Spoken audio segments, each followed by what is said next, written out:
Welcome, Professor Srinivasulu, Professor Radhika Nayarji. Thank you. Thank you, sir. I think Radhika has joined from California. What about the other speaker, Bala sir, Bala Subramanyam? Bala Subramanya will join a little later. Sir. Okay, okay, fine, fine.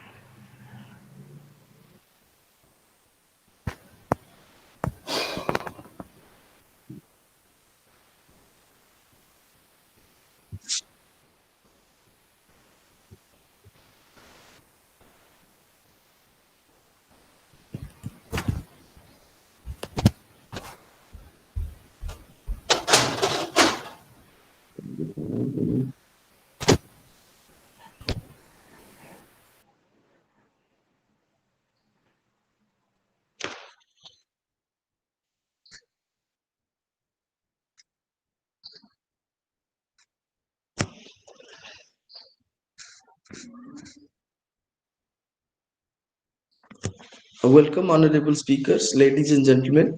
I, Mr. Rudranarayan Das, on behalf of the organizers, extend my heartfelt welcome to all to this international conclave of Ranjitguru International Webinar. It is an initiative by the Department of History and Political Science, Jawaharlal Nehru College, Cuttack, Odisha, in a close collaboration with Center for Adivasi Research and Development Studies, Odisha. I feel happy to express that we have successfully concluded the 101st round of panel discussion yesterday. And today we are going to start our 102nd and 103rd lecture respectively. In today's session, I feel extremely honored to introduce our guest speakers were none other than Professor Radhika Nair and Professor M.H. Bala Subramanya. It's a pride privilege to host all of you, sir and ma'am. The meeting the moderator of today's session is Professor N.S. Srinivasulu. Uh, and the broad theme of our international webinar is kept as the Initiative Policy Dialogue 2020, COVID-19, and Live Practice Beyond Pandemic. Thank you all. Now, I would like to invite Professor Shubham Das to go for a brief guest introduction. Over to you, Professor Das.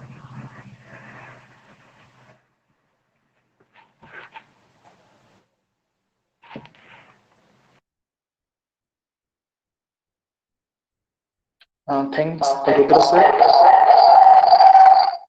Mm, The warm greeting to all. The first guest speaker of our today's session is Radhika Nair.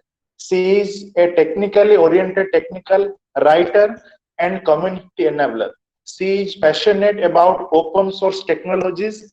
She has built and managed open source communities and has contributed to well-known open source foundations such as GNOME, ASF, and CNCF. She is currently works at SysDig, San Francisco, USA.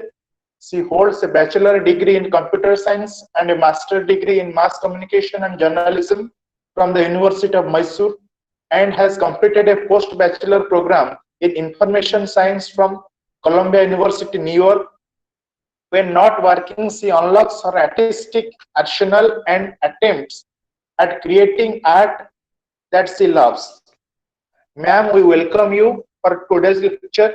Your topic, as suggested by you, is innovation through open access to information. Our next guest speaker is Professor M.H. Bala Subramanya. He is working as a professor in the Department of Management Studies at Indian Institute of Science, Bangalore.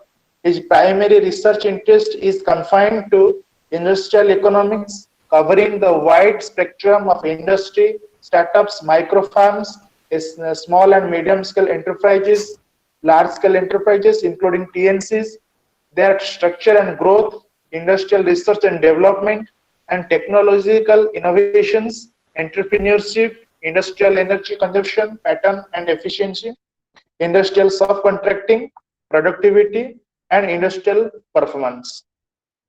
Sir, we welcome you for this session.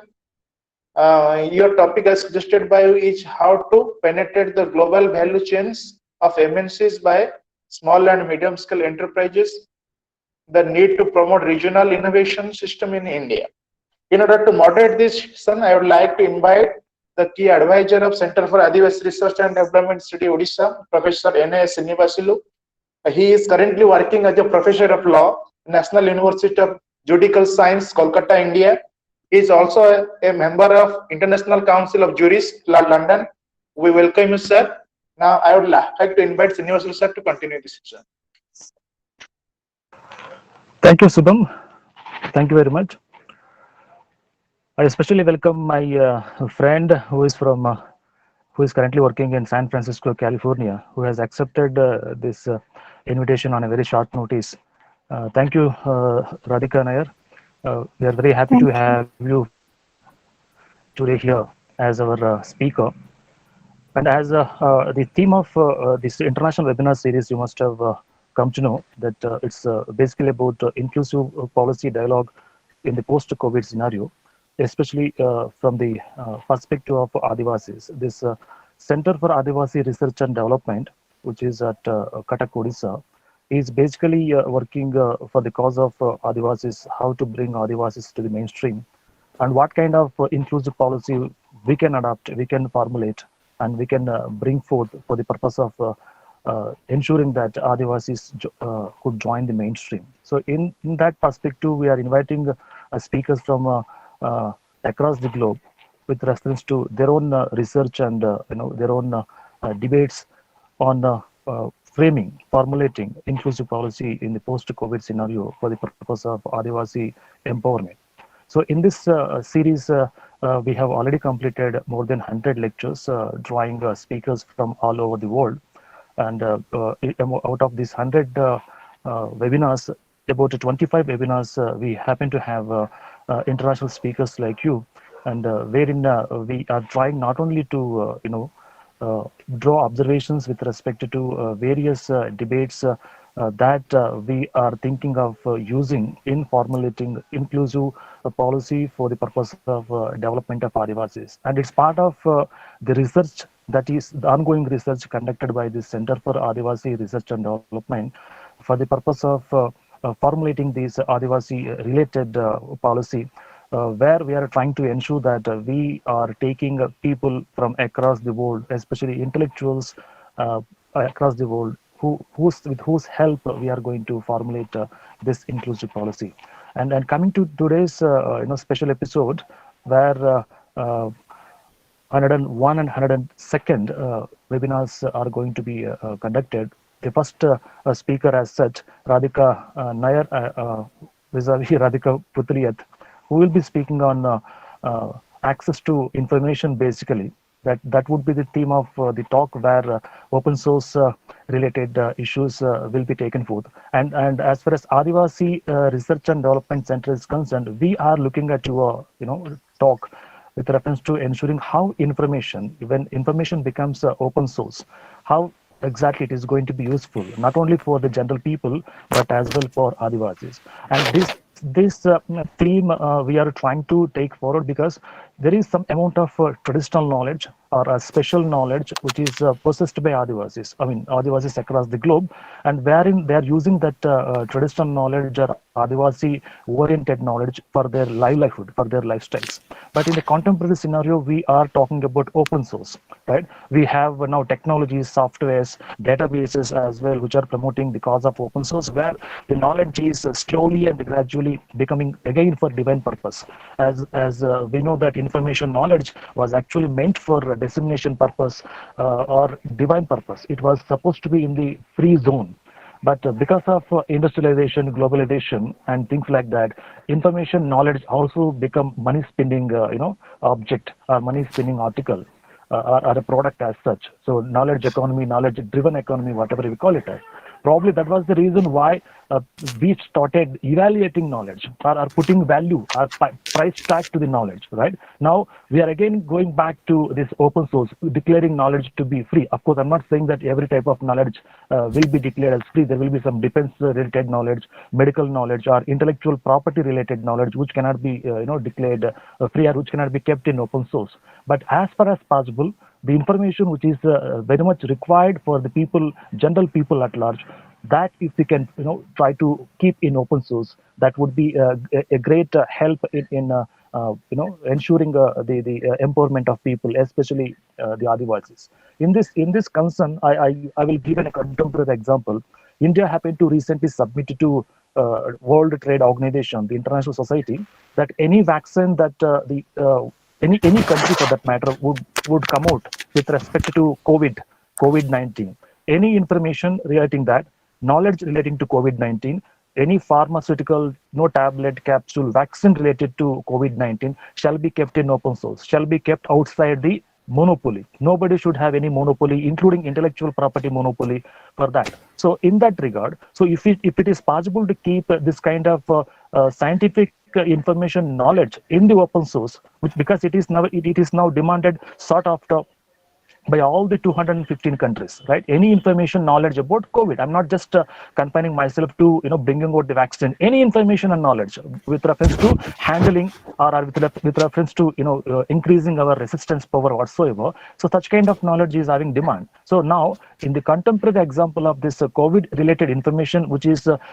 India is trying to put it into the open source, keeping in free zone without any control or monopoly by either the corporates, individuals, or for that matter nations, right? So in this scenario, how exactly this technology which we are trying to use to ensure that open source information is there available for the purpose of empowerment of mankind in general and as well Adivasis. So I believe my colleague, my friend from San Francisco would be throwing light on these aspects when she debates extensively on use of technology for the purpose of ensuring open source information.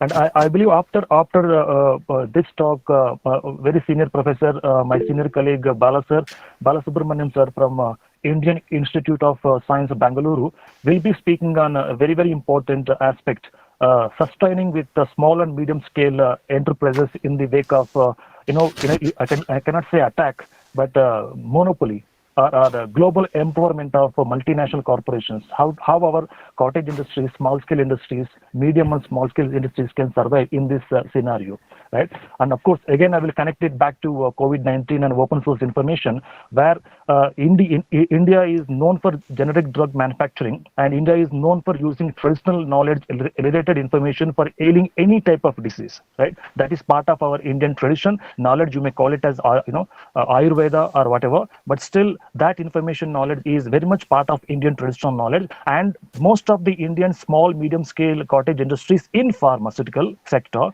are actually dependent on this kind of knowledge and information. And whereas now these COVID related vaccine, I mean the laboratories are, institutions, corporations which are coming out with this kind of vaccine, which are working on this kind of vaccine, including that of 3 laboratories in India, one from Hyderabad, Pune, and Ahmedabad, to which PM Narendra Modi happened to visit very recently. They are dependent on pure scientific knowledge. So the multinational corporations which are purely dependent on scientific knowledge, and your small and medium or cottage industries, they are dependent on local or traditional knowledge, right? So from that angle, we would like to see through your talk, because information sharing, information empowerment, or knowledge empowerment with knowledge for the purpose of general masses and Adivasis, that is what we are going to look at, and that is what we are going to observe and take note of through your debate or speech. So with this briefing, I would like to hand over the session to the organizers. Thank you very much.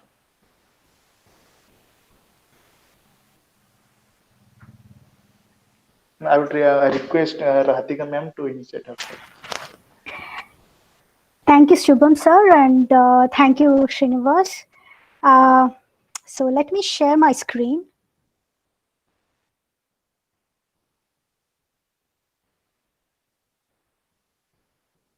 Okay.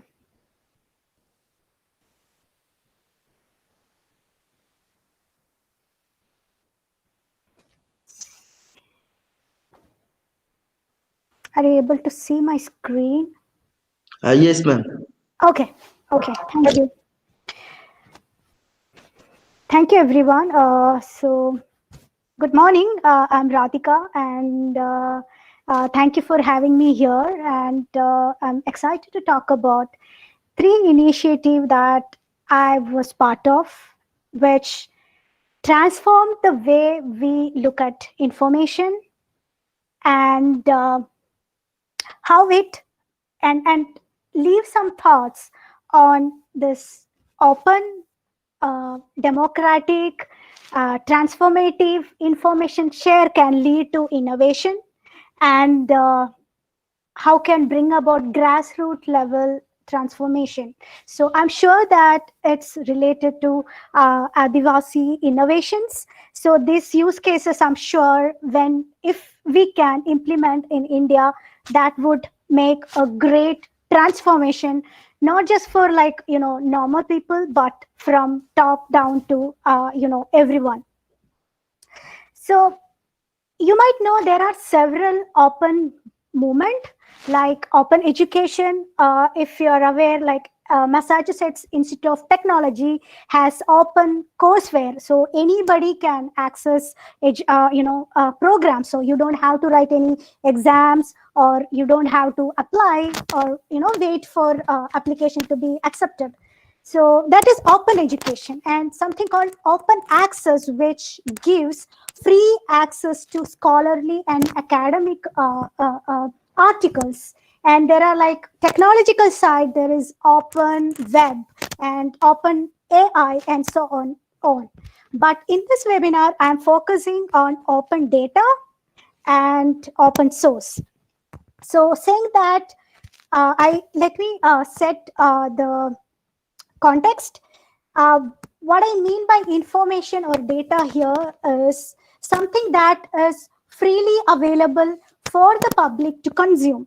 So I'm not, referring to the data which is unique to us and we are entitled to keep it private. No, I'm not touching. So whatever is available, as you know, like even a single click on the browser creates a data point. So, and if you go out and drive and there are like CCTVs, even those images is a data points. So those data, each moment that we take creates data. So that data, an enormous amount of data, which is called big data, is available outside. So I'm covering how we can like use that for the betterment of common man. So today I will talk about open data and a case study, which is Code for San Jose, which is very important, at least from the Indian perspective, because it is a civic movement to use technology to solve grassroots level problems. I'll come to that in later slides. And I will cover about History Lab, since this program is organized by History and Political Department. You can get inspired by this program that at Columbia University History Department does. And finally, I'll come to open source and share a case study if we have enough time. So to set the context, let me define the terms. What is open source? So open source is about software development. It's the ability to participate in developing, maintaining, using, and distributing software programs and the code or binaries associated with that software. And open data is free access, like open access to data to use, reuse, distribute, or build anything. So saying that, let's think like why open is important for us. Okay, so it's a hypothetical situation that I cooked up. So we as Indians, we have like several scientific innovation in the back in the days, like scientists like Charaga and Shushruta. So imagine a hypothetical case, wherein they can like collaborated with a like of Da Vinci. Yes, Da Vinci is lived in a different century, that is 40th century, but I'm just saying a hypothetical situation. So imagine if there were no language barrier, or the collaboration was as thing was back then, and there was no restriction to cross the sea. Imagine the kind of advancement that would have brought about back then. It's not just to the scientific field, but as people in general. So that is the case of the importance of open sets. But talking about the language barrier, I think Odia is the language which is closest to Sanskrit. So we know like how Sanskrit, like it has like vast amount of knowledge captured, but in the sand of time it is lost, because back in the days it was restricted to limited set of people, elite people, read only access to another set of people, and some people used for their own benefit or their own return. So as time went by, it is the amount of the vast wealth of knowledge is lost, right? Imagine it was accumulated somewhere and shared with everyone without any classes or like without any barriers. So I wanted to like talking about Sanskrit, I just remembered the case, like why language is important. Remember the story of the Babel. So humans tried to build a building to reach the heaven, but God doesn't like it, and then they decided like people should talk different language, and so they couldn't communicate, and the entire Tower of Babel collapsed because people couldn't communicate with each other. So that point to the concept of interoperability. Why interoperability? Coming to interoperability, it's the way two systems or two people can work together and build complex systems. So it's just an example to say that why access to information is important. And saying that, all this, setting aside all the issue, we are lucky we have the technological innovations, especially information and communication and technology, that brought about advancement, so that you can accumulate knowledge, you can share, and so on, right? But again, there is a problem, like there is a digital divide between what you call that the people who have and have not, or global south and north.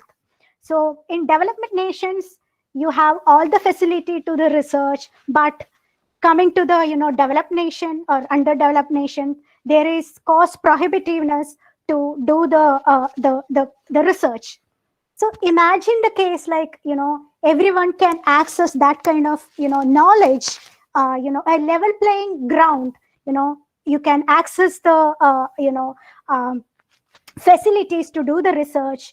So the people who have and have not can share, exchange. So even if you look at the entire population percentage, only 20% of the people live in developed nations, and rest 80% lives in the rest of the world. And this 20% of people are enjoying all the facilities, and even that kind of perspective is limited to that 20% of the human population. Imagine that 80% of the people can participate in this decision making and share ideas and find new perspective. The kind of innovation it can bring about, it's enormous. So as long as there is no level playing ground, innovation cannot bring about, and the technology has a great say in that. But again, technology has its own problems, like enterprises has limited access to software and technologies to make profit, and they only consider about profit. That's when the concept of open source come into play. So anybody can use, because there is no limit on how many program you can install, whether you can reuse it, distribute it, or like make a derivative of the program. So that's how you can make it cost effective, which I will come in explain in the coming slides. So now let's come to I already talked about open data.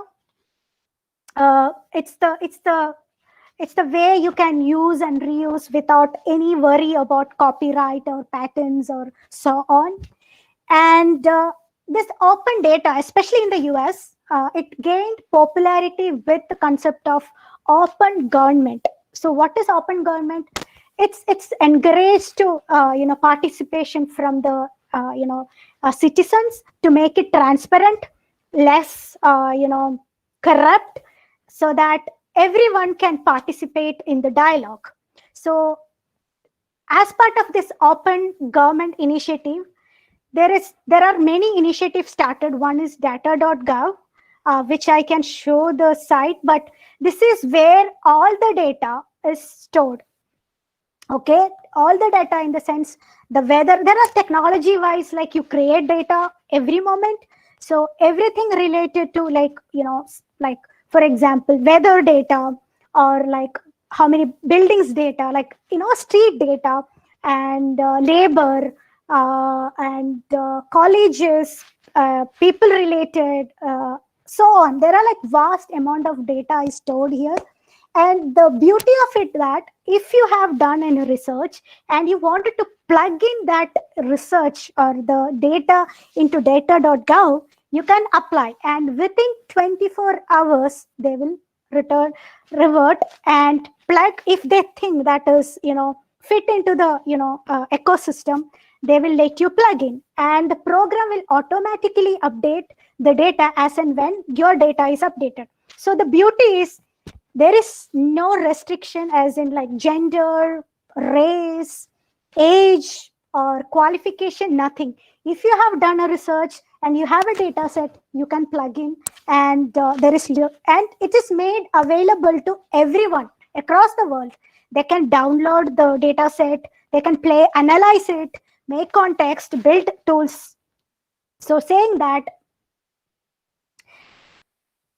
there is one initiative that use this open data, that is History Lab. So as you know, the US election has settled down, the dust and hullabaloo. And back in 2016, the talk of the town was Hillary Clinton email, and all the media is behind that. And that is when so as you know, like there is in India, there is something called right for information, something that we here in US we have something called a freedom for information access. So back in 2016, there was a it was the 50th anniversary, and at the time I was at Columbia doing my program, and that's how I got to know about History Lab innovations. History Lab is part of History Department of History at Columbia University. What they do is they gather data. So what data? That's the most interesting part is the data, and build tools using open source technologies and analyze that data, which I come later. Analyze the data and present in a way that anybody can consume. So the data has historical importance, and everyone would be interested. And so the data part is the most interesting one. So what they do is time to time, the US Department of Defense and National Security Agency declassify the classified information. So classified is like defense related, foreign relation, things like Kennedy files, Hillary Clinton files, and US relation with other nations. All that data is like every 25 years, this classified information is declassified, so that it's made available to the public, so that they will get view into what is going on with the government and their policies, so that they can take informative decision to especially when it comes to election. So it's a kind of participation and open government policy. So the 25 years time frame is automatic declassification. There is also something called systematic declassification. That's, this National Security Agency and National Archive and Records Administration and the president. He has the final say, or he or she has the final say. They sit together and, analyze all these important document and decide whether it can be declassified. And it's housed in the National Justice Archive, and anybody can access. So this history lab folks have accessed this data and analyzed and visualized that I can show you. Can you see my screen? So this is how, this is the, can you see my screen, right? You can see. So this is the history lab search, the site. And if you go to secrecy, you'll see many. So this is a foreign relations of US document. So you can see how many top secret documents, confidential documents. See, so all these are like, US is involved, and the documents are like declassified and made available. So see, Israeli security problem, Indo-Kashmir dispute, war in Vietnam, relation with Yugoslavia, Panama Canal negotiation. So anybody can access this document. That's the beauty. And see, there is a dashboard that you can visualize. You can, in a short dashboard, you can see, like, in a nutshell, you can see where and all US is involved and what are the documents. And again, you can just go click here and search. And you can choose from, if you're searching for a particular document, you can just give, the time frame. And if you want to say for example, Kennedy, you can just type Kennedy. And so I'm just searching. It should come something related to Kennedy, Secretary Walt. Okay, I'm just searching for Kennedy files. It's not coming for some reason, but maybe, yeah.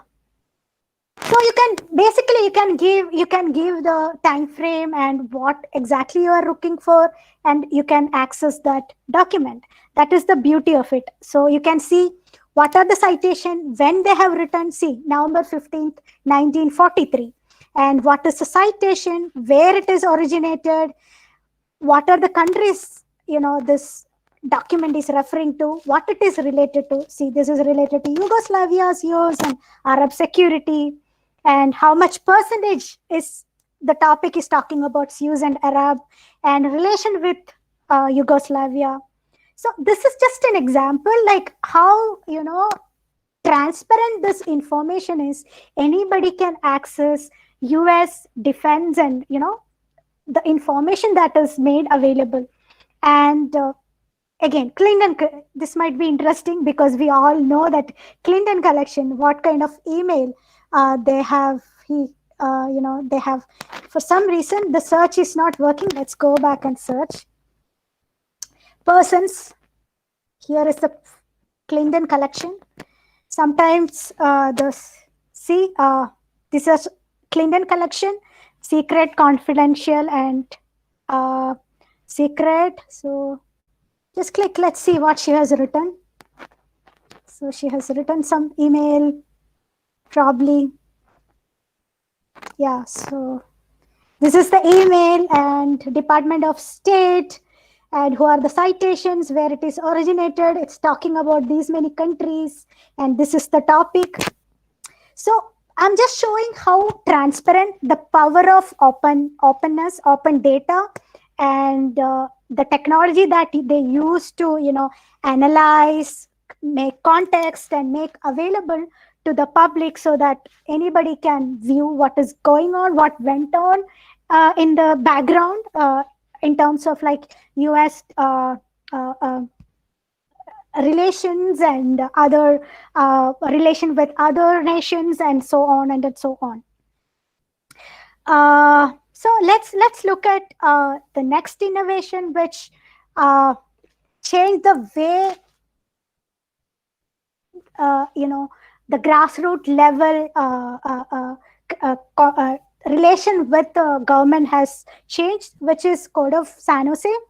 So Code of San Jose is a brigade, a group, volunteer group, which is part of Code for America. So this Code of America is founded in 2009 by a lady named Jennifer Pahalka. So it was founded mainly to build the gap between digital divide.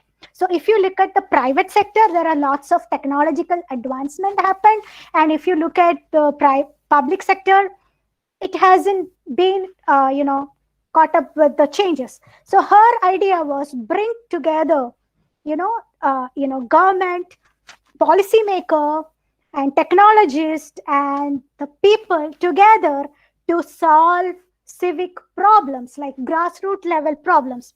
So you can say it is a technological equivalent of Teach for India or Teach for America.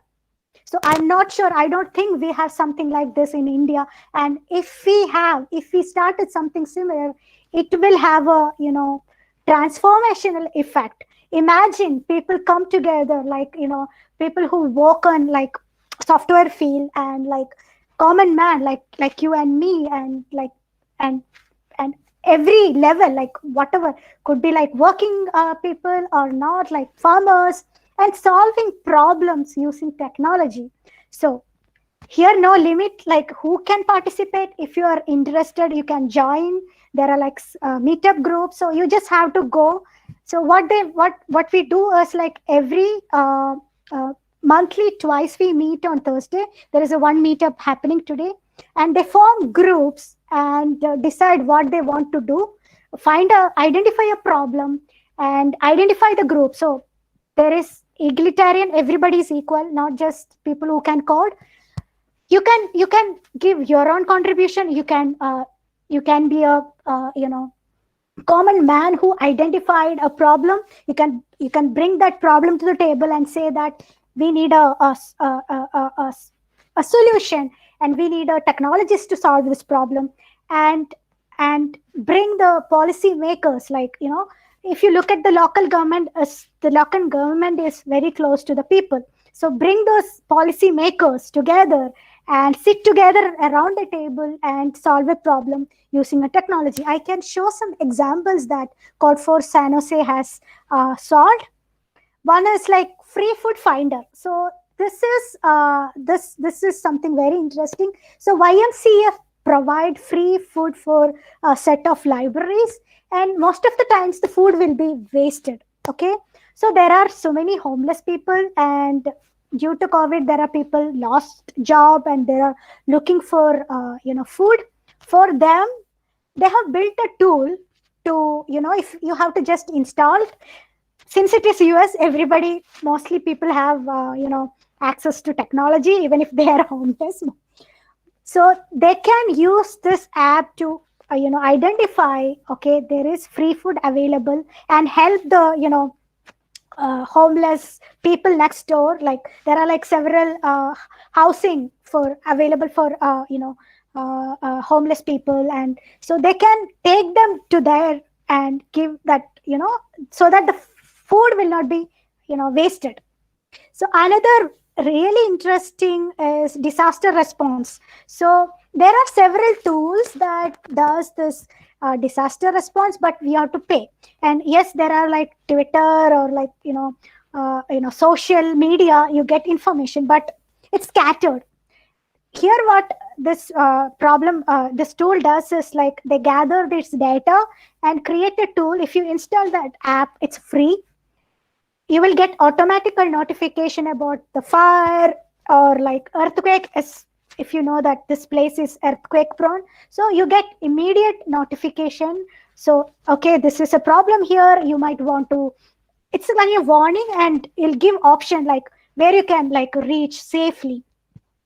So that is one example. Another one is like COVID related. That's really transformational.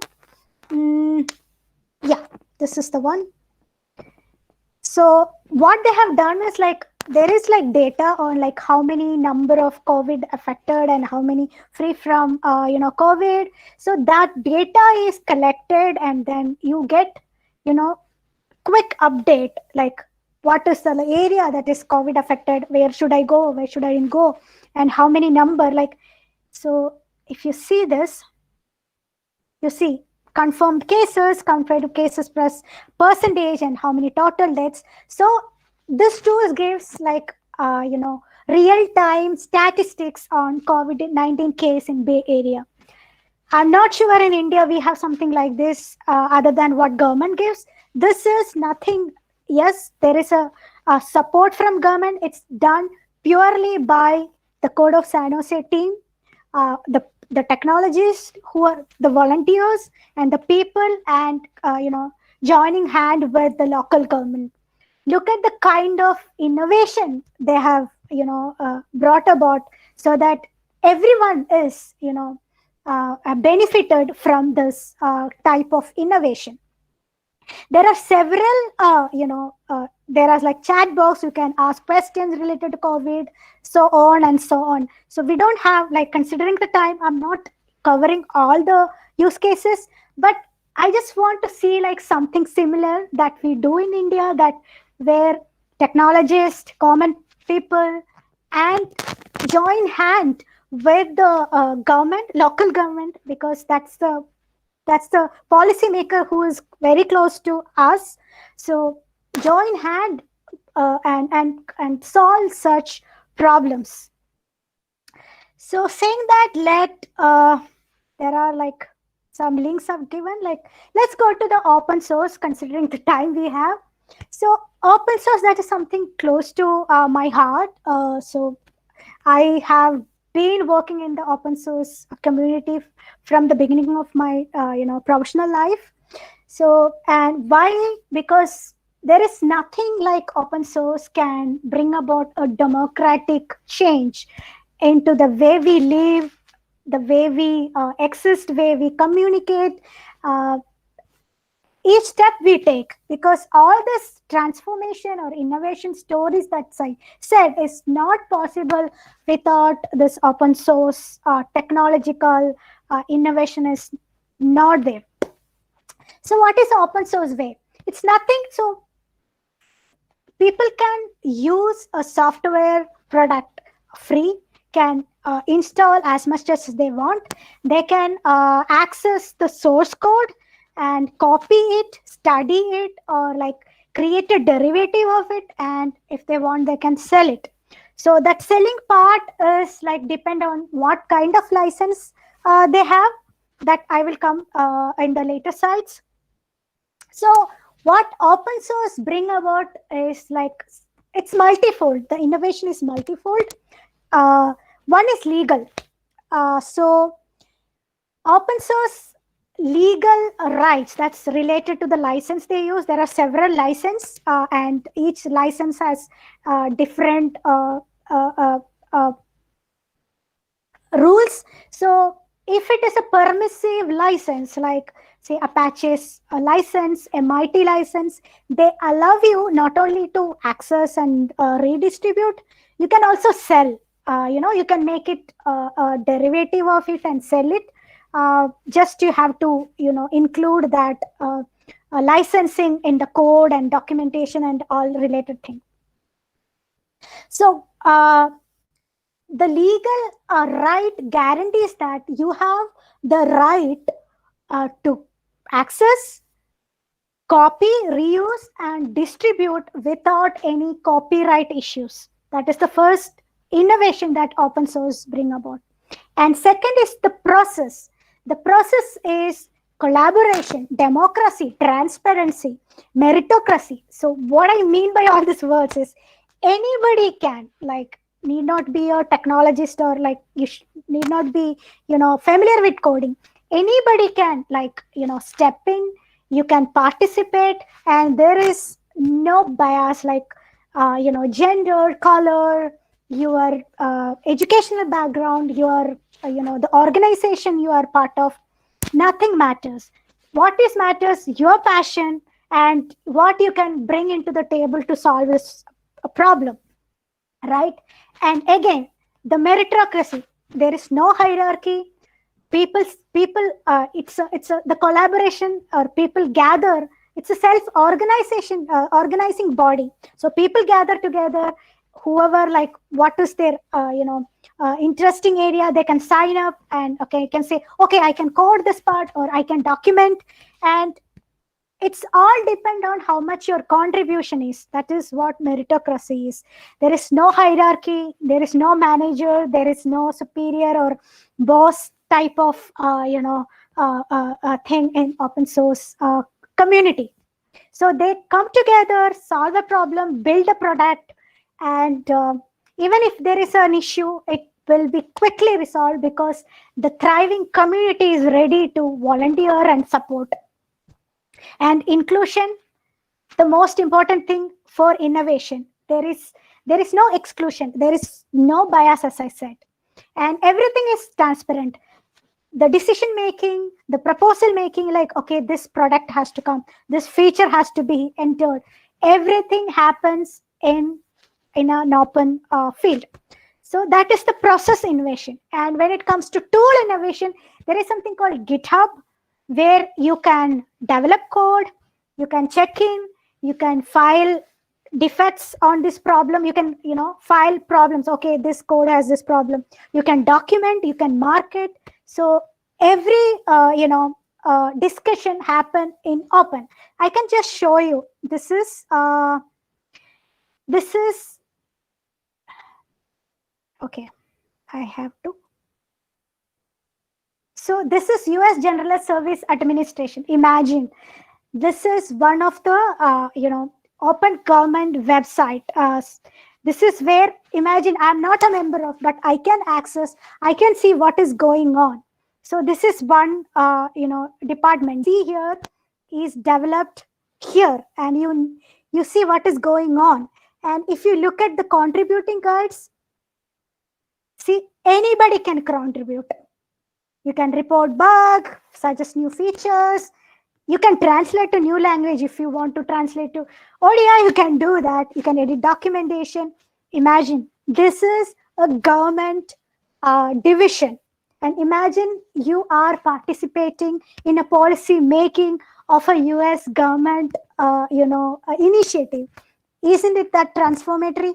I don't think we have such innovation happening, that kind of transparency in India. Imagine we have such programs back in India, and the kind of transparency it would bring to the government, policies, and the participation. And we feel that we are participating in governance and policy making.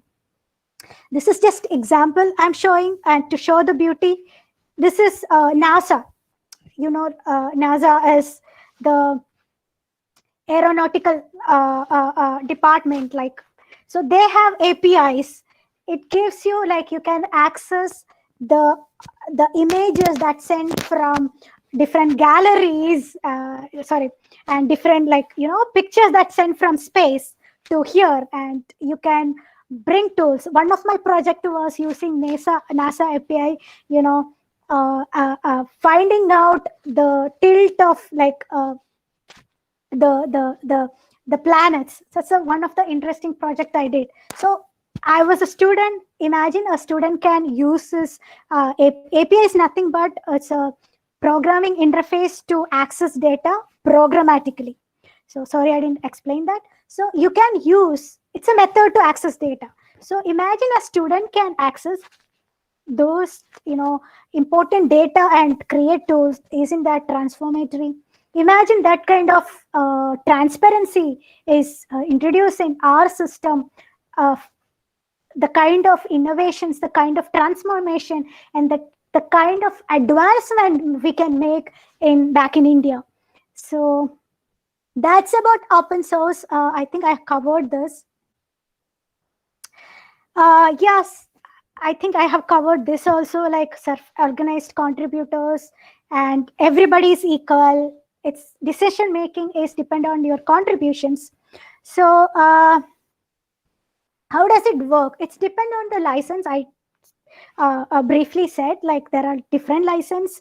So one is like permissive license, that if you copy, that's a business model. That's again the business innovation of open source.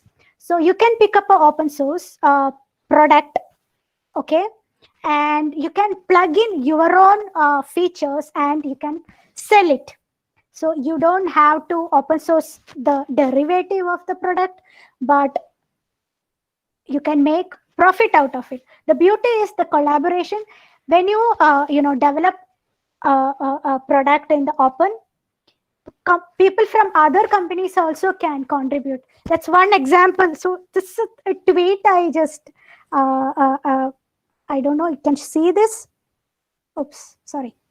So it's talking about the new world where everybody is collaborated. It's talking about a open source projects. One of the most thriving open source project called Kubernetes, where Google, Apple, Microsoft, all like many other major organizations come together and develop features in the open.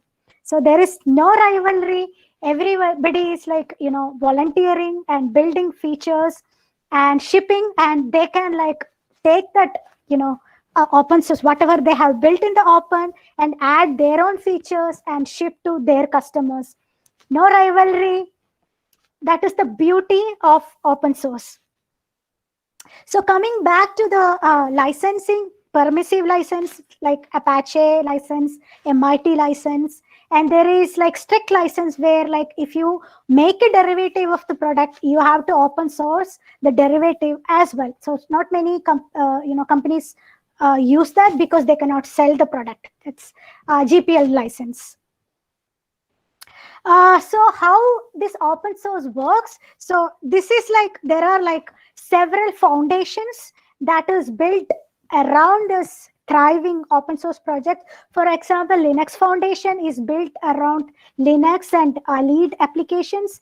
So if you look at the Linux platform, there are several flavors like Ubuntu and SUSE and Red Hat and so on. And GNOME is another foundation built around this Linux desktop environment. And now CNCF, this is Cloud Native Computing Foundation. This is a cloud and the application that can run on cloud. So this foundation gives, all these foundations is to give governance, financial support, legal support, and support to run by itself. And ASF, it's Apache Software Foundation. It's around Apache license. So these foundations is what houses this open source project. There are open source projects outside this foundation as well. You or me can start an open source project and post your code documentation in GitHub. That is also perfectly fine, but you can join in one of the foundation and get financial support, people support, governance support, and so on. So I try to introduce or like 3 different initiatives. Now the thought is like what India can do from taking example from History Lab and civic movement like Code for America.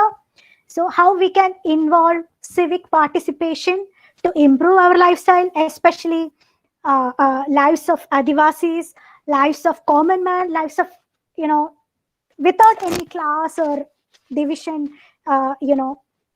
improve everybody's life from grassroots level to anyone involved. And how can we make research innovation participatory model, like, and how can we introduce transparent governance? You have seen like how like anybody can access this declassified information of US governments, defense and NASA and so on. So how can we do it, like bring it in India? So having said that, I want to conclude. So this is our CEO Suresh Vasudevan has said. So democratizing knowledge building is critical to innovation. I hope I try to cover in this 30 minutes whatever I'm familiar with, but each topic in itself is a require another session. So I would like to take up questions if you have, and again, if I cannot answer now, definitely I can take it and reply to you uh, today or tomorrow.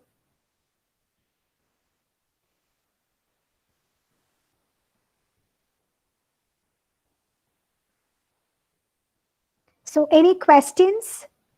I can take up questions. Yes, ma'am. There is a question asked by Vikram Kesari Jaina. Do you believe, ma'am, the system-oriented research is any kind of impact on the human life? When society felt emergency requirements of human brain, can computer or system replace their emotional orientation content? Okay, let me reread. Do you believe the system-oriented research is any kind of society felt emergency requirement? So there are two parts. System-oriented research. I am not the person to answer because I haven't done that kind of, research yet. So I want to reserve myself from answering that question. So the second part of it is society felt emergency requirement of human brain can computer or system. So that's very interesting question. So I want to there is an open AI project that built a product. Okay, so what it does is it creates document by its own. So when people analyze that artificial intelligence product, the tool generated better content than what human do. So that kind of innovation is possible. But now the question is, I don't. So my belief is the most powerful computer system is our brain. I don't think we can replace with any kind of artificial intelligence. Yes, artificial intelligence can come closer to our brain, but to operate that kind of artificial intelligence, you need human brain. So I personally, I don't think it can, replace emotional oriented content, but it can come closer, which it's already happened that, uh, uh, computer writing poetry, computer doing, winning chess and so on. But I don't think at any time it can replace human brain, because personally I believe that's the strongest computer system. So I will reserve. I'm not the person to answer the first part of the question. So sorry about that. Any other question? I don't know whether I answered the question. No, ma'am. Thank you. Now, please inviting our next speaker. Now, I'm going to read Professor Srinivasulu. Yeah, Subham, Can you start? what is the first part of that question? I could not get. Do you believe the system-oriented research is any kind of impact on human life? I don't know what is system-oriented research, to be honest.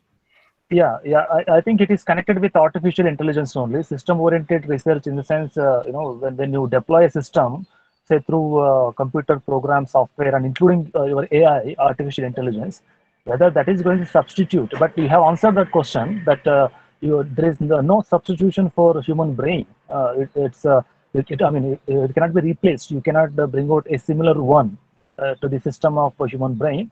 But computer generated research, including that of artificial intelligence, like your robots doing their own research, like you said, number of activities that artificial intelligence entities are able to do, they are doing it. But there are certain issues associated with that. They cannot completely replace. They can to some extent substitute, but there are number of legal issues involved in that, right?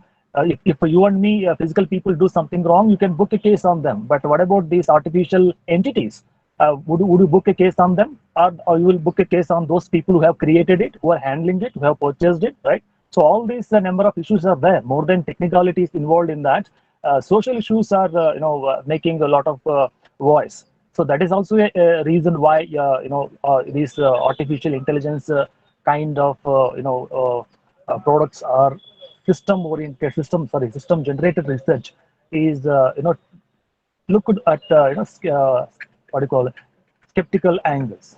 But absolutely, yeah, as you rightly said, artificial intelligence or system generated research or system oriented research as well, cannot be a replacement or substitution for human brain. We are actually using all these things to help us out, assist us. That's all, aid us. We are using these artificial intelligence or our systems for the purpose of easing our pressure, or seeking some sort of aid or assistance, not for substitution or replacement.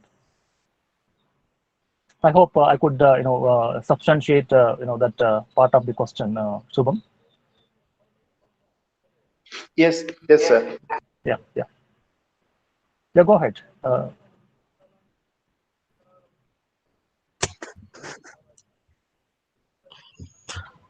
Thank you, Professor Nadika Rai. So now the time to invite our next speaker, Professor M.H. Bala Subramanya. He's working as a professor in the Department of Management Studies in Indian Institute of Science, Bangalore. His primary research interest is confined to industrial economics, covering the wide spectrum of industry, startups, microfirms, SMEs, large-scale enterprises, including TNCs, their structure and growth, industrial research and development, and technological innovations, entrepreneurship, industrial energy consumption pattern, and efficiency, industrial subcontracting, productivity, and industrial performance. Sir, we welcome you for today's lecture. Your topic is, as suggested by you, is how to penetrate the global value chains of MNCs by SMEs, the need to promote regional inventions, regional innovation system in India. Thank you. Thank you. Please, your talk. Yes, yes. Professor Balasubramanian.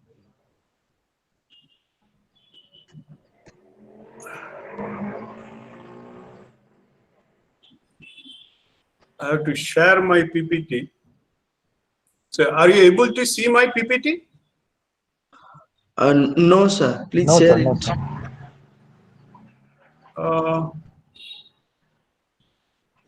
I pressed share your screen. It is not coming.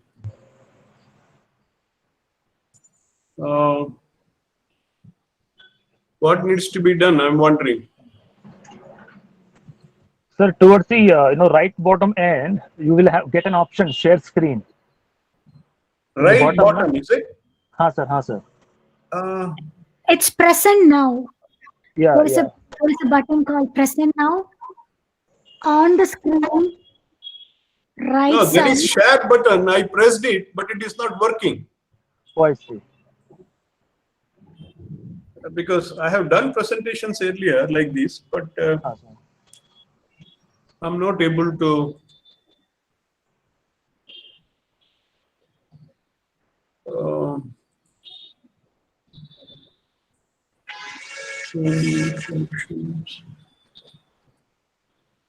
Present. Sir, Yeah. otherwise, if possible, can you send it to the Shubham, who is anchoring the session? Yeah, I will do it right now. Yeah, Yes, he will run yes. it for you. Yeah. Yeah, sure. Give me a minute. Yes, sir. Yes, sir.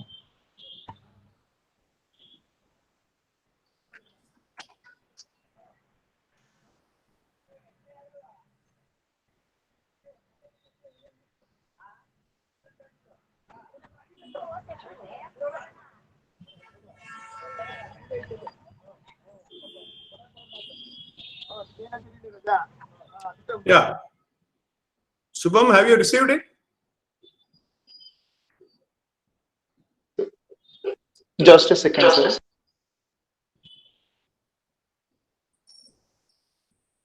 No? Yeah. No, sir, not yet. Yeah. You should get it. I have sent it.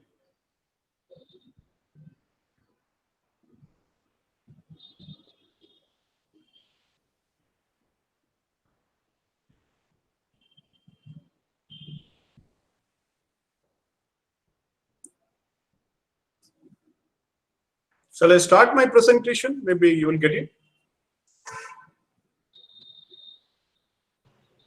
Yes, sir. Please go ahead, sir. Yeah. Good morning.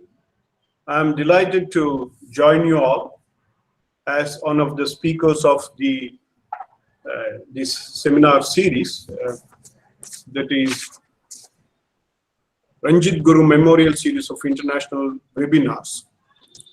And as already mentioned, I have titled my presentation as How to Penetrate the Global Value Chains of Multinational Corporations by Small and Medium Enterprises, where my role is to lay emphasis on the need to promote regional innovation systems in India. At the outset, let me briefly explain the core issues of my detailed presentation. My argument is there is an urgent need to enhance India's participation in international trade on a considerable scale. This is because trade as a percentage of GDP has been increasing remarkably in the global economy. Let me present some figures to emphasize this particular issue. In 1970, world trade to GDP ratio was just 11% or just 27%. And by 1990, it increased to almost 39%. By 2000, it increased further to 51%. And by 2010, it reached 57%. And the latest figure shows that world trade to GDP ratio is about 60%. Now, at the same time, India's share, that is India's trade to GDP ratio, it was just 11% in 1970, increased to just about 15% by 1990, and further to 27% by 2000. It reached a peak of about 49% by 2010, but it's about 40% now. When the global average is 60%, India's share, that is India's trade to GDP ratio, is just 40%. And please note, this 40% share, we should read it carefully because it is predominantly through imports and not through exports because of the ever widening trade deficit in our country. Now, why trade is important? Because of late, as I have mentioned here, in the international trade, that is international trade is increasingly dominated by global value chains of multinational corporations. There are different various kinds of estimates, but broadly, they say that the global value chains of MNCs would account for anywhere between 2/3 to 4/5 of the global trade. Now, you should remember one thing, that majority of these multinational corporations are from the developed countries. However, newly industrialized countries like, no, don't go ahead. Please remain on the first slide. Yes, newly industrialized economies and emerging economies like China, Malaysia, Thailand, and even other developing countries like Indonesia and Vietnam, they all have got into the GVCs of MNCs, and they are reaping full benefits out of it by experiencing dramatic advances in their living standards and economic growth. Now, these developments have very significant implications in the form of challenges as well as opportunities to Indian economy. Now, within Indian economy, my focus is on SMEs because I am predominantly a researcher in the field of SMEs, but that is the secondary reason. Primary reason is, if you look at India's internationalization, small and medium enterprises have been at the forefront of India's internationalization strategy and internationalization achievements. Now, this particular issue has received a new dimension. As we all know, the all-pervading COVID-19 and its consequent impact on the global economy has added new dimensions. This has three important issues. One, it has severely disrupted the global value chains of MNCs. Two, it has adversely affected demand as well as supply of Indian SMEs nationally, regionally, and even locally. Third, it is prompting global value chain led investments of MNCs for a relocation towards countries like India, from where we all know that. Let me not emphasize. Now, already many leading MNCs have relocated their investments to countries like India. However, we should aim at attracting more and more parts of the global value chain towards our country. But then it's a challenge. It's a challenge. I will explain why. Now, let me focus on SMEs. Indian SMEs, they are highly diversified. They produce more than 6,000 products annually. And they vary from what you can say is extremely traditional to extremely sophisticated. That kind of a variation we have in the SME sector. We have extremely traditional small and medium enterprises using obsolete technology. And we have highly sophisticated SMEs using state-of-the-art technology. Now, having said that, the sector is very vast and the sector is at the forefront of India's internationalization. And on an average, particularly in the last 2 decades, they accounted for a significant share of India's exports. And the latest figures reveal that almost 1/2 of India's total exports was accounted by SMEs in 2018-19. But the paradox is hardly 1% of the total 63+ million Indian SMEs have entered the international market as of now. Now, this is a paradox because on the one hand, the sector is at the forefront of India's internationalization, accounting for almost half of the exports. But on the other, if you look at the numerical presence of SMEs, hardly 1% of them could able to enter the international market. This leads to two important questions. One, why have Indian SMEs not been able to seize the opportunities, the ever-growing opportunities from the ever-expanding global value chains of MNCs? Two, how to enable more and more Indian SMEs to access and exploit the global value chains of MNCs for the benefit of the country at large. Next. Yeah, so this is what a typical global value chain of MNC would comprise. That is, as I have said, the value chain is spread all across the globe.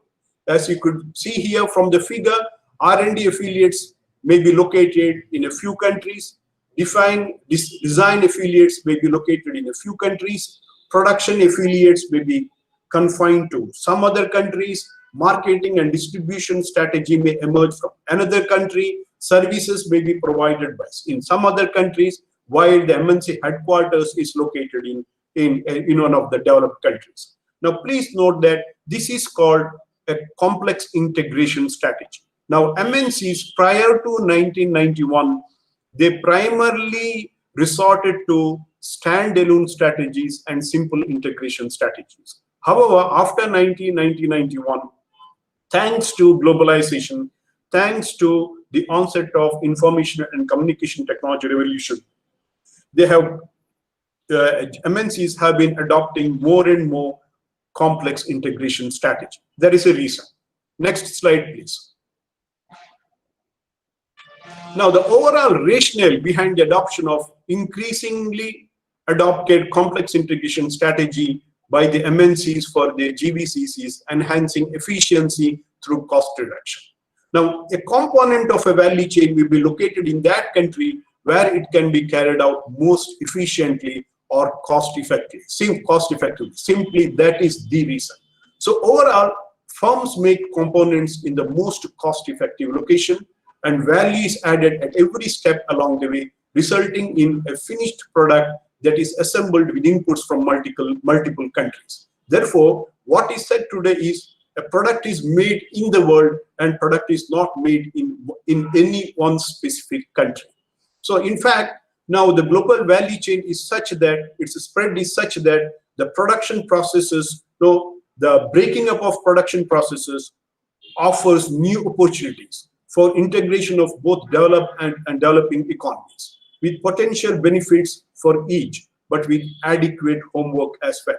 The adequate homework, because unless and until domestic enterprises have the efficiency, have the high level of innovation, have high productivity, they will not be able to join the global value chains of MNCs. So another significant feature of GVCs is that each part of it would indulge in trade with local firms in addition in the domestic market or regional markets, as and when necessary and as and when it is advantageous to them. Next slide. Next, please.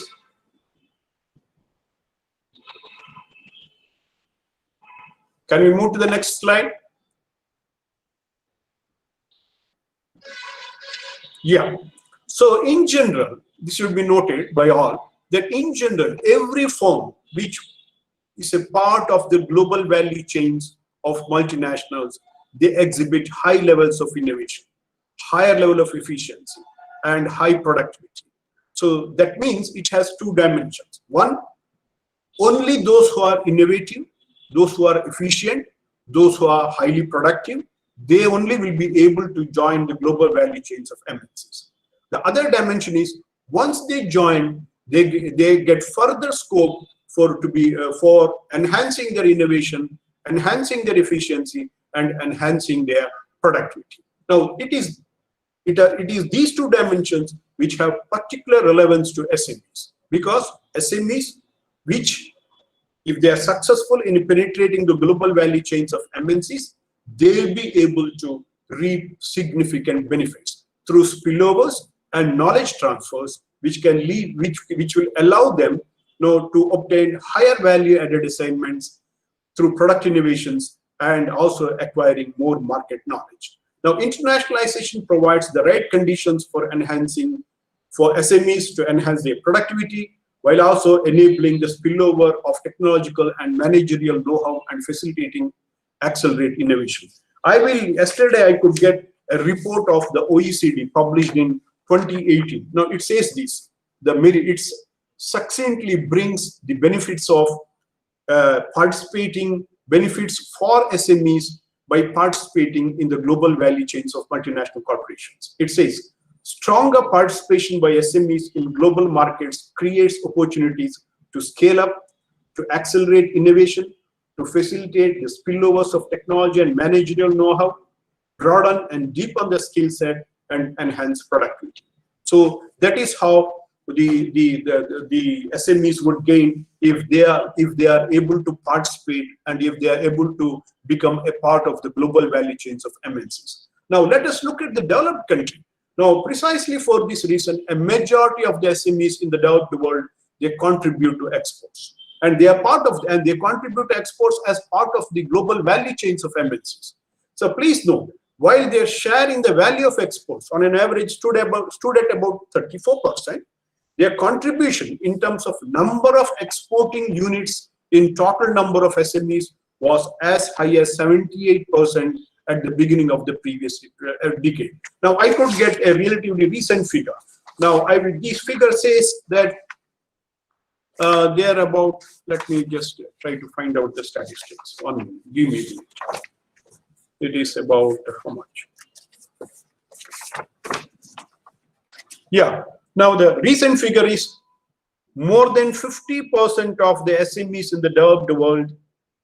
More than 50% of the exports out of their total output is exported. More than 50% of the total output is exported by developed country SMEs. And if you look at the number of SMEs or percentage of exporting SMEs in the total number of SMEs, it is as high as, in some countries, as high as 90%. So that is the kind of achievements that developed countries have achieved. Now, thanks to their participation in the global value chains of MNCs. Next one. Having said that, let me make it clear. It is not that all SMEs will be able to join the global value chains, even from the developed country. It is not possible because a good number of SMEs, even in the developed world, will not have what is called the threshold level of competence to get linked to the GVCs.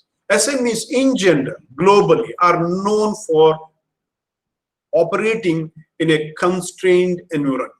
They have internal constraints, they have external constraints. Internal constraints may be because of scale, maybe because of limited technological capability, maybe because of limited marketing ability, so maybe because of limited innovation ability, maybe because of limited human resources, so whatever. But on the external front, many of them may not be able to take advantage of the ecosystem in which they are operating. So, but trade participation of SMEs, now I'm coming to the developing countries. Now, these constraints, what I have mentioned, are in the global arena. But these constraints are much more severe when it comes to developing countries. That is why trade participation of SMEs in developing countries is low, with exports accounting for, that is developing countries average, for only hardly 8% of the manufacturing sales. And SMEs with fewer employees take longer time to access international markets than larger firms. What I mean is, this is the World Bank statement, World Bank report, which says, if you look at the SMEs, within SMEs, you have micro firms, you have small firms, you have medium firms. Now, for micro firms, it is all the more challenging to penetrate the international market and join the global value chains of MNCs. Relatively, small and even medium enterprises may be in a better position to take advantage of the global value chains of MNCs. Now, further, for those that do, but those SMEs which succeed in joining the global value chains, they will be able to reap further benefits for their further growth, for their value enhancement, for their innovations. But then it's also important that what is the entry point through which at which they actually make the entry of the global value chains. That would also matter. Now, all these things are important in the Indian context. As I have already mentioned, SMEs are at the forefront of internationalization, though in a limited way. And it's essential to examine and explore the promotion of SME internationalization through GVC linkages steadily and consistently. Why? Why this presentation assumes significance? Because Ministry of MSMEs, in their recently revealed strategy action plan for SMEs, they have emphasized that there's an urgent need to promote SMEs to become a part of the ever-expanding global value chains of MNCs. Having said that, let us go to the next slide. Let us look at the structure of Indian SMEs, achievements and structure of Indian SMEs. The first part, present the major achievements of SMEs in our country. We have more than 63 million SMEs, and they have generated 111 million employment. They accounted for about 45% of the industrial production, and their share in GDP is about 30%. And if you look at their exports, it's almost half of the total exports of the country. But if you look at the SME structure, 99.47% of them are micro enterprises.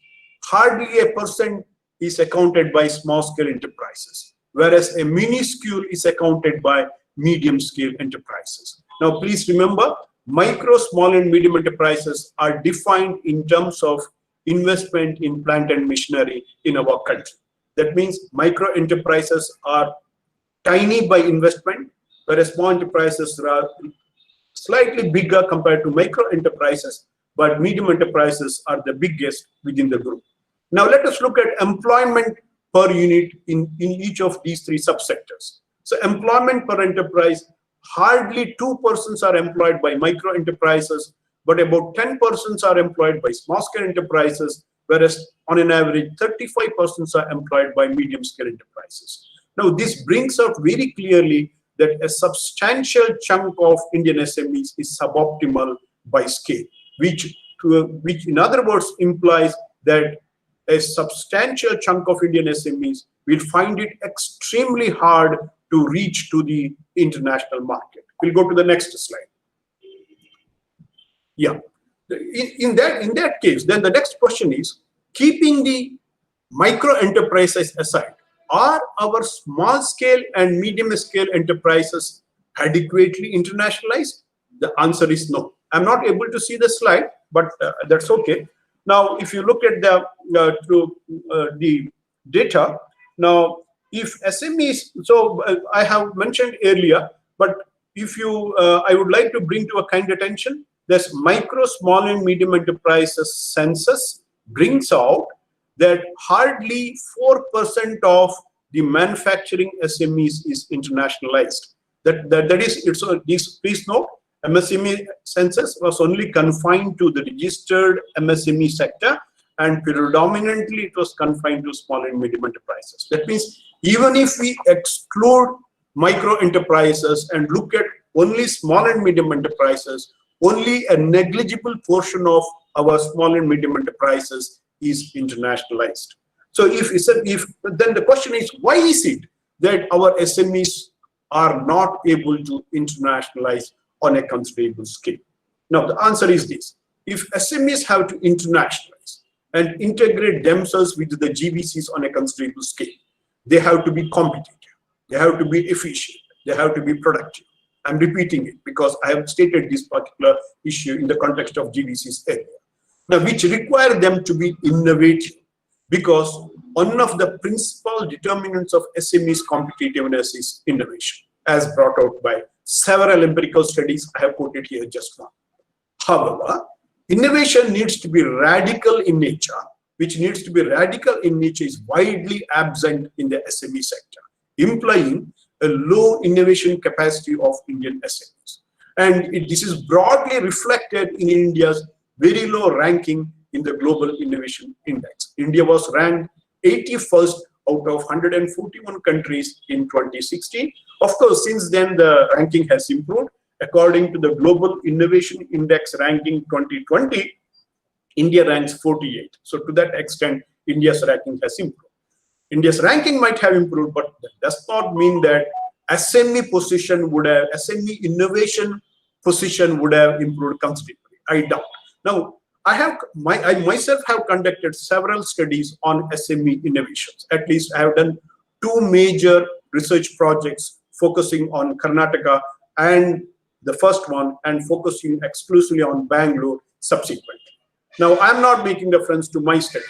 I'm making reference to a study conducted by the National Institute of Science, Technology and Development Studies, New Delhi. This is one of the labs of CSIR.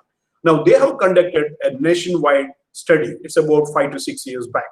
Now, covering 9,001 SMEs out of a total of 2,18,415 firms of all sizes across 26 states and 5 union territories of India, based on the database of ASI.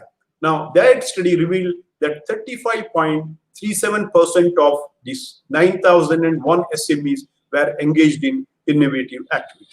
It might look impressive, but these innovations were mostly in the form of introducing new machines, followed by improvement of the quality of existing products, process, and product innovations. What is further alarming is those who claimed to have undertaken product innovations accounted for 32% of the 35.37% of the 9,001 SMEs. No, that is 32% of the innovative firms, which amounted to about 11% of the total surveyed firms. But please note, predominant types of innovation are new to the firm and not new to the industry. This substantiates that radical innovation is largely absent in Indian SMEs. Then the next question is, why is it innovation has a negligible presence in Indian SMEs? In other words, why is it that a large number of Indian SMEs are not able to engage in radical innovations? Next slide, please. Yeah, because innovation does not occur in silos, and therefore SMEs operating in silos are unlikely to innovate. Please note, SMEs, irrespective of their location, majority of them are working in silos. It is all the more so for rural located SMEs. But please note, even in urban located SMEs, networking is largely absent. So if innovation among SMEs has to thrive, they need to be networked in the local or regional markets. So innovation emerges with close interaction between a firm that wants to pursue innovation and the support systems that assist the firm in securing the required resources for innovation. There's a positive association between networking and innovation. Several empirical studies have brought out the critical role of, or the decisive role of networks in promoting SME innovations. So networks can be either horizontal, in the form of networks can emerge either in the form of horizontal linkages or in the form of vertical linkages. Vertical linkages emerge with customers and suppliers, whereas horizontal linkages emerge with academic or research institutes, government-led SME promotion agencies, even SME associations, or SMEs of the same sector in the same cluster. Now, inter-firm networking in the form of ancillarization of SMEs accounted for a meager 0.52% in 87-88, which improved by multiple times to exceed 5% by 2001-2002 in the registered SME sector, but it is still negligible. In fact, one of the Planning Commission documents makes it very clear that the scope for subcontracting promotion in the country is substantial, but this potential is hardly exploited to the advantage of SMEs in the country. In fact, lack of collaboration with other firms in the same industry and with universities and R&D labs was identified as one of the external barriers for SME innovation by a nationwide study conducted by the National Knowledge Commission in 2007. So this was the prior study, prior to NISTAD's study. Even this has brought out that innovation is limited because networking is limited. Next slide, please. Next slides, please. Is there? Can we move to the next slide? So I would like to summarize. Now, Indian SMEs have a weak presence in the global value chains of MNCs. So they have a limited presence in the GVCs of MNCs due to weak internationalization. Please note, SMEs can internationalize even without entering the GVCs of MNCs. So we have very limited presence in the GVCs of MNCs because we have very limited internationalization, which in turn is due to their weak innovation base, owing to their weak networks, particularly due to weak inter-firm linkages or weak industrial subcontracting. This in turn could be attributed to weak internal strength of SMEs at large and or weak or no external support availability locally or regionally. This brings out that to exploit SME sector's potential and transform them, efforts must be made to strengthen them locally to enable their penetration and reach globally. Next, please. There's a figure which actually again summarizes what I have said earlier. Indian SMEs, they have weak internal strength, they have weak external support, therefore they have weak networks, including weak inter-firm linkages, which actually is causing weak innovation base, that is causing weak internationalization. That explains our limited presence or limited presence of our SMEs in the GVCs of MNCs. Next slide, please. Next, yeah. Now, it is in this context that I would like to emphasize the need to promote regional innovation systems across our country. Now, let me explain the regional innovation system and how it can be promoted for the benefit of small and medium enterprises of our country. That is the second part of my presentation. Now, please note, I have stated here, the ability and potential of small and medium enterprises to network and innovate would depend on internal strength on the one hand and strength and vibrancy of the regions in which they emerge and operate on. This is because firms succeed if they benefit from the specific advantage of their environment comprising diverse supportive elements. But at the same time, I would like to remind you that not all regions need to comprise clusters and not all regional clusters need to encourage innovations. What I mean is there may be clusters, there may not be clusters. And there may be clusters, but all clusters need not have a vibrant regional innovation system. So let me elaborate.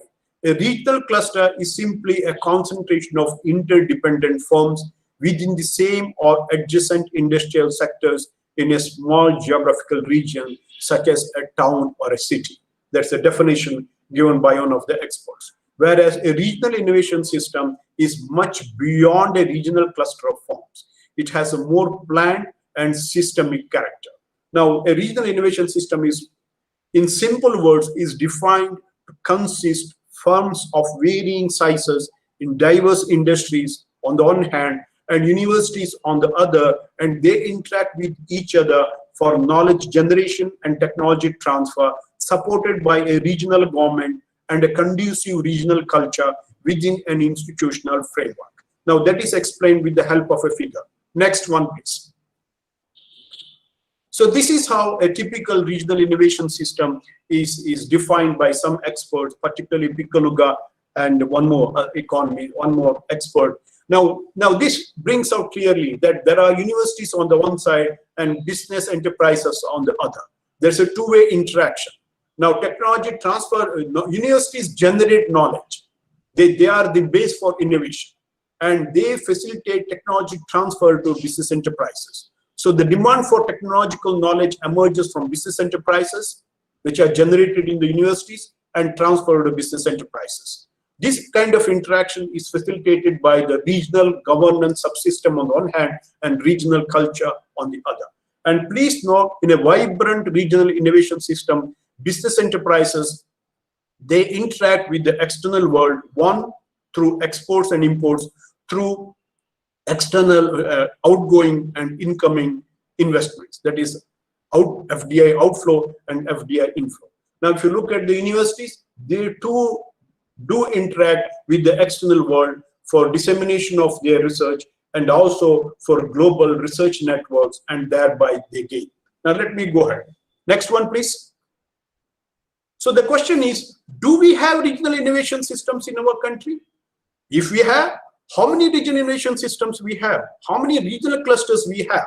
So when I looked at the profile of SMEs based on government reports, I found out that there are 388 SME clusters in India, of which 112 clusters, that is accounting for about 29% clusters, they are located in 8 metropolitan cities, such as National Capital Region. I have defined NCR rather broadly to comprise Delhi, Faridabad, Gurgaon, Noida, and Ghaziabad. They're all closely located to one another. Then Ahmedabad, Mumbai, Pune, Bangalore, Hyderabad, Chennai, and Kolkata. Now, as far as the remaining clusters are concerned, another significant number of clusters, that is 100 SME clusters, they are located in 26 cities across the country. Now, they include Agra, Aligarh, Amritsar, Aurangabad, Belgaum, Bhavnagar, Coimbatore, Cuttack, Ernakulam, Hubli, Indore, Jaipur, Jalandhar, Kanpur, Kolhapur, Ludhiana, Madurai, Mangalore, Mysore, Nagpur, Patiala, Rajkot, Salem, Surat, Vadodara, and Varanasi. Now, they account for another 26% of the SME clusters in the country. That means the 8 metropolitan cities and these 26 cities together account for about 55% of the total SME clusters in the country. Now, my argument is these 55% of the clusters accounted by these 8 plus 26, 34 cities should be the focus of our attention for our future strategies. Now, my argument is it is quite possible that every city out of these 8 metropolitan cities is most likely to comprise regional innovation system of one kind or the other. Whereas the later 26 cities may just comprise regional clusters, but they have the potential to develop a vibrant regional innovation system. Now, having said that, the next question is, what kind of a regional innovation system we have in our metro cities? Now, I would look at Bangalore, my own city. Next one, please. Now, Bangalore, because Bangalore is a high-tech city. Next slide, please. So this is how I would define the regional innovation system for SMEs prevailing in Bangalore. SMEs I have located at the center of the figure, and we have a regional government on the one hand, regional government in the form of Directorate of Industries and Commerce, Small Industries Development Corporation, Small Industries Marketing Corporation, Technology Resource Center, Karnataka Council for Technology Upgradation, Small Industries Development Bank of India, Karnataka State Financial Corporation, exclusive SSI branches of public sector banks. They all come under the regional government support system. And come to the right, you have industry, you have most of the Fortune 500 companies located in Bangalore, and you have leading public sector undertakings, leading private sector enterprises. It could be anything, maybe Infosys, maybe Wipro, maybe any other ACE designers, many are there. And there are vibrant industry associations, including small-scale industry, SME industry associations. And we have angels, we have VCs, we have private equities, we have private sector banks. So that represents broadly industry. And come to the academia, we have, of course, the top-ranked research institute, Indian Institute of Science is there, which has a significant collaborative relationship with SMEs across the city, particularly Pune Industrial Estate. We have Indian Institute of Management, Indian Statistical Institute, Indian Institute of International Institute of Information Technology. So various kinds of research institutes we have, engineering, top-ranked Indian engineering institutions we have, management institutions we have, science, art, and commerce colleges we have of varying quality, and they provide the much-needed human resources as well as entrepreneurial talent for the ecosystem. Now, more importantly, we also have a strong R&D base. We have a significant number of multinational corporations R&D affiliates. In fact, Bangalore is a well-known R&D cluster. And we have several public sector R&D institutes. If you look at the DST directory of R&D institutes, you will know that our public sector R&D institutes also have a major presence in Bangalore. Now, together, they facilitate SMEs for networking, for innovation, and for internationalization. I'm telling you this is based on because I have conducted several empirical research studies focusing on SME networks, SME innovation, and SME internationalization. Now, SMEs significantly benefit from the vibrant ecosystem that Bangalore has. Please note the latest Global Innovation Index. It has identified Bangalore as the top S&T cluster in the country. Now, Global Innovation Index has identified one city each in every country across the globe, which is the most promising S&T cluster. And in the Indian context, they have identified Bangalore as the most promising, as the most vibrant S&T cluster. Bangalore also has several other recognitions. In fact, 20 years back, that is the UNDP has identified Bangalore as one of the 46 global hubs of technological innovation. Now, subsequently, several empirical research studies have identified as a high-tech city. In fact, another newspaper article that is from the US has identified Bangalore as the city where it has the maximum number of having the highest concentration of S&T personnel in the country. Now, this kind of vibrancy is beneficial for SMEs in various ways. But then replicating Bangalore cannot be a short to medium term strategy. First of all, replicating may be a difficult task, if not impossible. And if at all it is possible, it can only be a long-term strategy. Next slide. Next slide. So that means what needs to be done? So the strategy and experience of Bangalore Regional Innovation System based SMEs can be a lesson to emulate elsewhere in the country, but it can be possible even if remotely. It can only be a long-term strategy, as I have said. In fact, support to SMEs has to be provided not just at the startup phase, but in subsequent stages of its life cycle as well, including internationalization stage. In fact, a World Bank study brings out very clearly that in many developed countries, particularly in the UK, support to SMEs is provided from the date of incorporation till the stage of internationalization. So in the UK, the main goal of innovation policy, that is their object of innovation policy, is to help more and more new firms emerge, survive, and enable them to identify and successfully exploit opportunities from foreign markets by integrating themselves with the global value chains of MNCs. So among the emerging economies, the network and innovation support extended through a R&D public service platform by Shanghai Municipality Science and Technology Commission in China appears noteworthy, because when emulating Bangalore is only a long-term strategy, means we need to evolve or think about a short to medium-term strategy. So when I looked at the literature, the support system that is prevailing for SMEs around, the one that impressed me the most was the Shanghai Municipality Science and Technology Commission in China. It aims to provide a wide variety of support services to SMEs, similar to those found in developed countries. Now, such a support system must be created in each of the regional clusters. We have identified 26 regional clusters, apart from 8 metropolitan cities.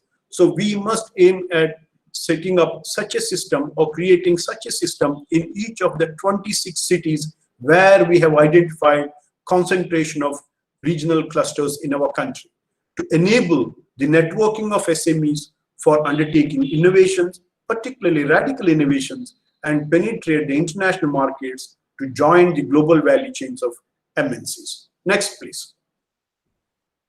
So this is how the Shanghai Shanghai R&D public service platform looks like. So the business innovation services are provided. So it enables equipment sharing, resource provides security, provides testing-based cooperation, professional technology, industry testing, facilitates technology transfer, encourages entrepreneurship, encourages management decision-making support, provides science and technology literature, scientific figure sharing, all these things. So the all-round services are provided by a single platform in Shanghai for the benefit of SMEs. Next, please. Wow.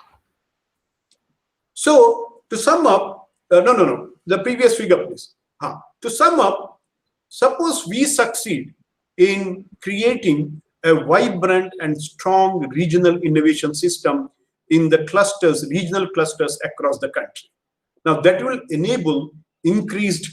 facilitate increased regional networks. In the form of vertical linkages with customers and suppliers, and in the form of horizontal linkages with higher education institutions, R&D institutions, industry associations, and other SMEs. So that would enable them to carry out radical or incremental product or process innovations. And if you are able to achieve a higher degree of qualitative innovations in our SME sector, we will be able to facilitate their increased internationalization.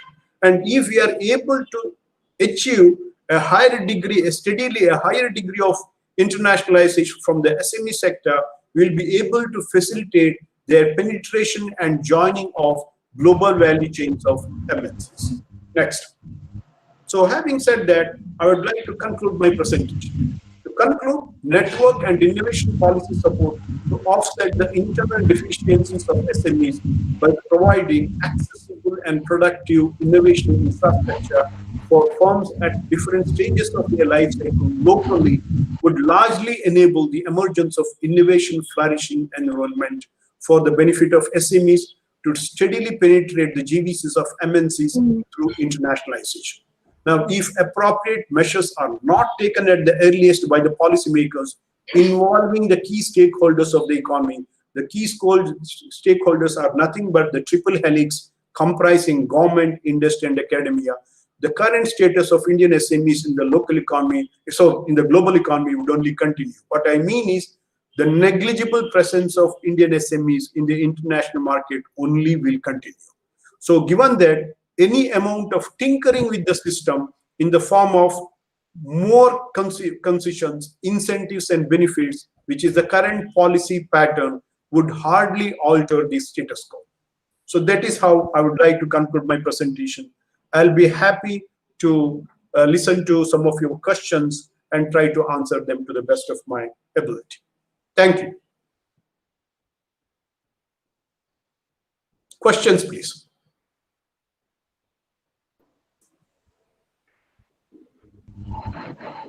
Over to Professor Srinivasan. Thank you, Professor Bala Subramanyam, sir. It was very nice presentation, and we hope that the participants will be able to draw observations based upon your talk with reference to how exactly the small and the cottage industries in India can be developed and ensured that it competes with the multinational corporations, or the possibilities of these small industries competing with the multinational corporations. The primary focus of our observation after your talk would be to see how tribal run industries are industries which are run by the traditional people or in the Adivasi areas, how these industries can be better developed, provided better connectivity with that of, as I said, mainstream industries or multinational corporations, so that Adivasis do not remain only to be forest dwellers. We want Adivasis also to be players in the global economy. We want them also to be part of the industrial economy. As you rightly said, the 2/3 of the GDP is actually counted by the trade only. So we need to promote the trade and commerce more than anything else. That's why. So every individual contribution or community contribution, for that matter, towards industry, towards the business, towards trade, needs to be promoted and ensure that their significant contribution be made. So in this regard, Bala sir, I would like to draw your attention, or I would like to seek your response with respect to how exactly we can include Adivasis, or for that matter, how exactly these small cottage industries can be better empowered or better equipped for the purpose of taking them to the tribal lands, Adivasi lands, or how Adivasi knowledge can be better placed for the purpose of promoting industry, trade, or commerce. Bala sir. Yeah. Can I answer? Please, sir. Please, sir. Now, first, let me clarify. I never.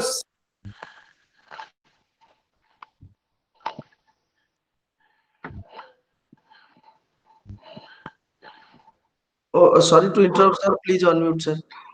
Bala Subramaniam, sir.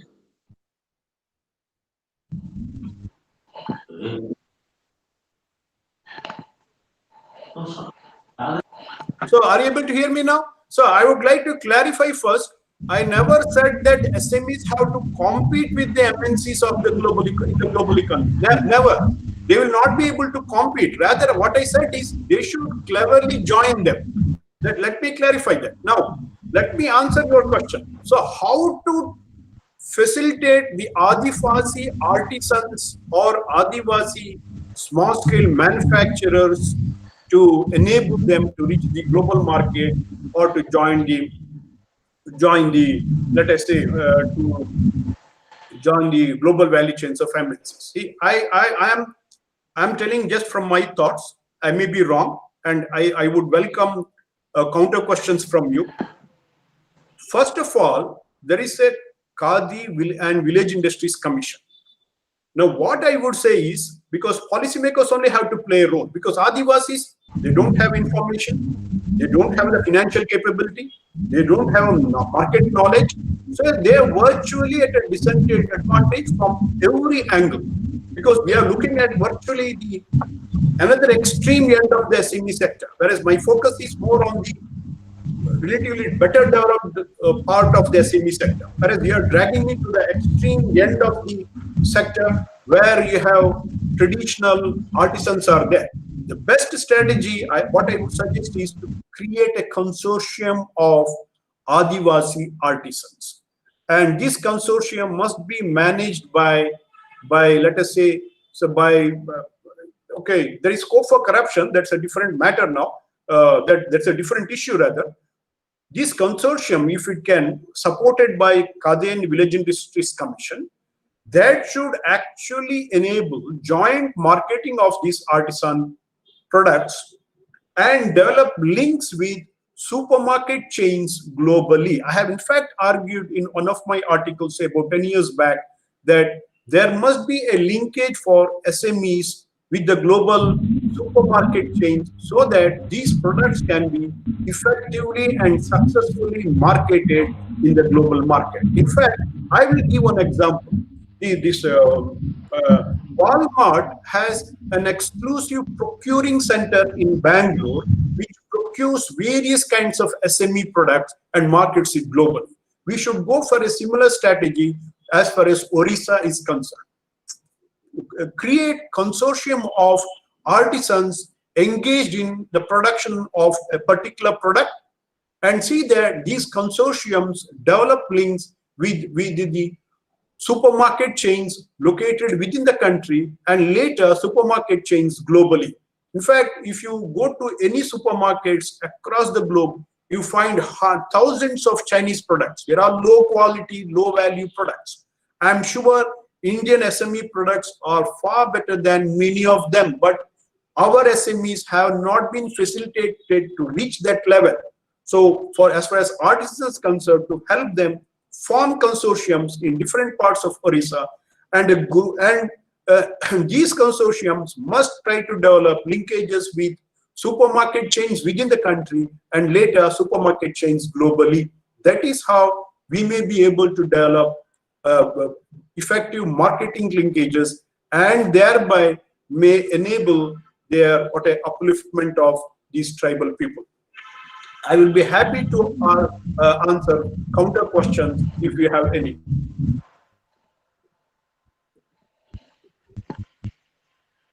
Thank you, Bala sir. That was a nice clarification and substantiation. Nice thoughts regarding Adivasi development through industries. Thank you so much.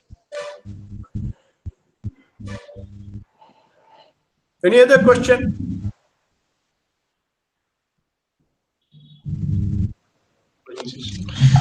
No, sir. We are going to close the session now. Okay. Thank you. Okay, so it's my privilege and pleasure to go for a formal vote of thanks for this session. First of all, I would like to thank Professor Radhika Nair, Professor M.H. Bala Subramanya, and Professor Srinivasulu for enlightening us. I extend my hearty thanks to Dr. Jena, Director CARD, and Chinmay Sahu, Executive Director CARD Odisha, for their friendly cooperation to organize this webinar. I would like to express my profound gratitude to our principal, Professor Pralab Chakravarti, for his cooperation in organizing this series of webinars. I would also like to thank the head of the Department of History, Professor Sharad Pradhan, the convener of this webinar, and co-convener Professor Shubham Das, head Department of History Political Science, and Ms. Payal Agarwal, Vaidhar Das, for their tremendous support and guidance to organize this event. Finally, I am happy to express the vote of thanks to all participants, including academicians, students, civil society members, media persons, who have made this webinar a grand success by sparing their precious time with us. Thank you. Thank you, Rudram. Thank you, one and all. Thank you so much for being. Thank you, sir. Thank you, Bala, sir. Yeah, thank you, Radhika, and thank you, Bala. Thank you.